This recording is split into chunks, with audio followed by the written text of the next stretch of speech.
Alrighty then, Successful Indie Author 5-Minute Focus, episode 596, Earning Respect as an Author Leader. Look at him back there. Look at him all sleepy. Bed's messed up because I climbed in and took a nap with him a little earlier. Alright, earning respect as an author leader.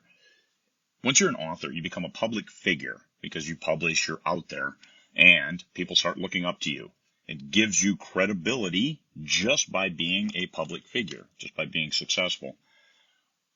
What you want to do is build respect off that. You've got your books. Now, do what you say you're going to do. If you say you're going to publish a book, publish a book. And if not, let your readers know, and don't keep making excuses. Make a plan, stick with it, and deliver. And then your readers might ask you for other things, and once again, it comes back to politics or religion or a lot of the taboo topics that could be difficult to navigate, shall we say, especially as a leader.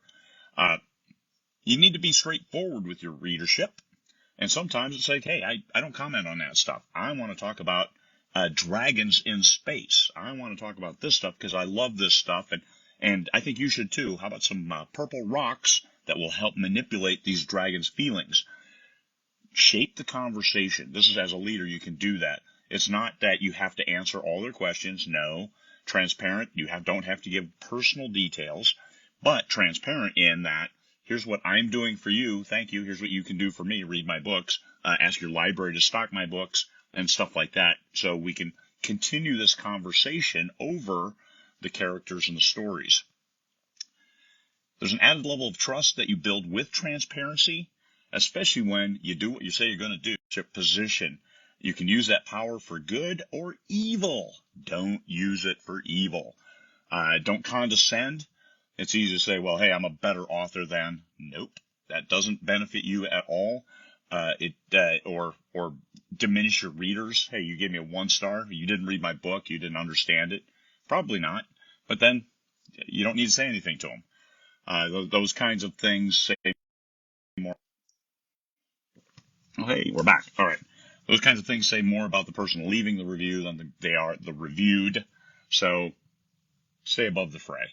Just focus the conversation on what you want to talk about, which is your books, your characters, your stories, the environment, the worlds you've built, or your future stories, your future worlds, all of that thing.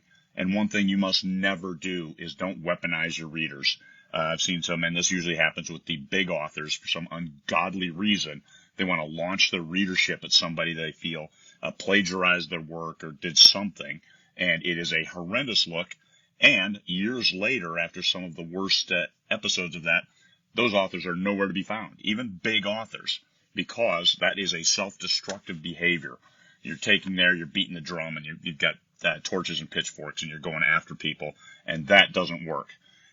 Now, it's different if you call somebody out who did plagiarize, copied your work, but that's different. You handle that behind the scenes with the distributors, with Amazon, Kobo, and any of the other distributors, and handle it directly. You don't need to weaponize your readers. For God's sake, don't weaponize your readership against somebody.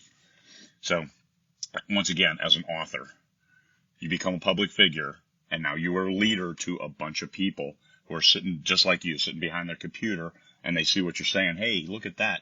And they're looking up to you. Take that responsibility, because you've earned it in a way by writing a book that people liked and writing more books. But use it for good.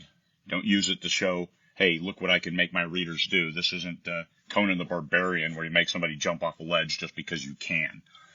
Think about that and don't do it, because people will do weird things if you ask them to. So try to control how you use your leadership. Use it for good. All right. Peace, fellas.